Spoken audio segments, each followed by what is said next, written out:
Campus Kota Baru. Alright. Assalamualaikum puan, nama saya Nur Hana Najwa binti Muhammad Razi dari IPG Campus Kota Baru. Hari ini saya di sini ingin menemui guru pendidikan khas iaitu Puan Wani Nawi. Jadi boleh tak puan memperkenalkan sedikit tentang diri puan? Okey, nama saya Nur Hazani Medinawi.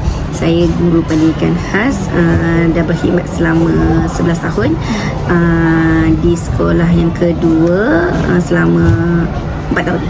Sampai tahun. Jadi puan sebagai guru sepenuh masa lah pendidikan khas. Saya guru sepenuh masa di pendidikan khas. Okay, boleh tak puan ceritakan sedikit tentang pengalaman puan semasa mengajar murid-murid ini? Pengalaman of course lah ada ups and downs. For example, kalau kat sekolah lama kita tak berada di sekolah yang sangat ramai. Tapi kalau di sekolah ni kita menghadapi jumlah murid yang sangat ramai lah.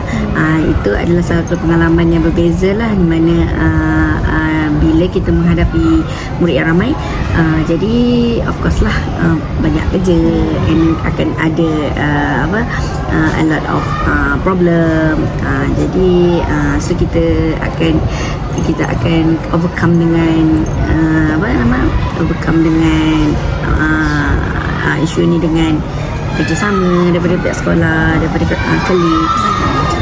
Seterusnya, saya bertanya puan, bagaimanakah rancangan pendidikan individu RPI ataupun IPE digunakan oleh guru pendidikan khas dalam merancang PDP yang sesuai dengan tahap keupayaan murid berkeperluan pendidikan khas di sekolah ini? Okey, untuk RPI ini adalah rancangan pendidikan individu, which is rancangan itu dibuat secara individu lah.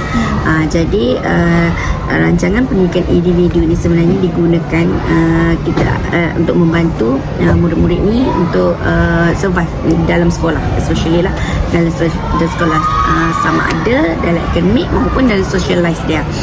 Jadi apakah guru akan merancang RPI ini mengikut tahap keupayaan murid-murid lah, di mana mengikut pada keupayaan dan juga mengikut kepada kepelbagaian situasi dia. Jadi apabila kita ada RPI ini, kita akan menggunakan objektif tu untuk kita buat plan untuk pembelajaran dia. Seterusnya, bagaimana guru pendidikan khas melaksanakan PDP yang berasaskan keperluan individu murid, termasuk kemahiran akademik dan kemahiran pengurusan diri dalam kalangan murid berkeperluan pendidikan khas? Okey, kita menggunakan pengajaran terbeza, di mana dalam satu kelas tu kita mempunyai pelbagai situasi lah, di mana dalam satu kelas kita ada murid autism, kita ada murid ADHD. Jadi apabila kita menggunakan pengajaran terbeza, of course lah bantu mengajar kita juga kena banyak dan juga berbeza. Jadi itulah yang dapat membantu guru-guru untuk melaksanakan PDP lah dalam kelas. Antara contohnya puan boleh ceritakan contohnya puan menggunakan apa untuk boleh. Kalau contohnya kelas yang saya ajar ialah penggunaan ICT lah, di mana apabila murid tu ada gadget sendiri and ada ICT, kita boleh plan pembelajaran melalui sistem ICT lah. Jadi bila murid-murid tu ada pengajaran visual, akan membantu murid-murid untuk memahami dengan lebih baik. Contohnya puan ajar Canva.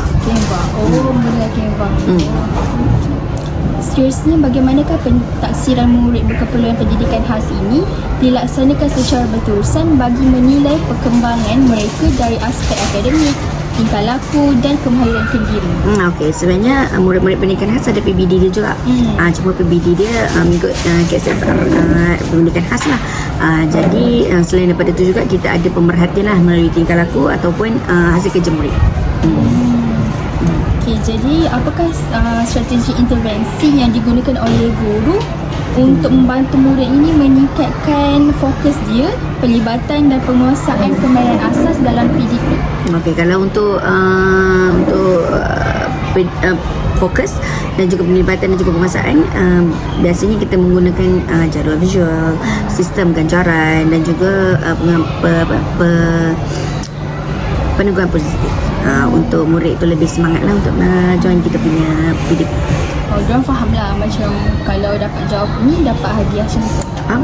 Okey, seterusnya apakah cabaran utama yang dihadapi oleh guru dalam melaksanakan PDP bagi murid berkeperluan pendidikan khas dan apakah langkah yang diambil untuk memastikan pembelajaran dapat dilaksanakan dengan berkesan? Okay, of course lah. Kalau cabaran utama yang paling kita hadapi ialah keramaian murid lah.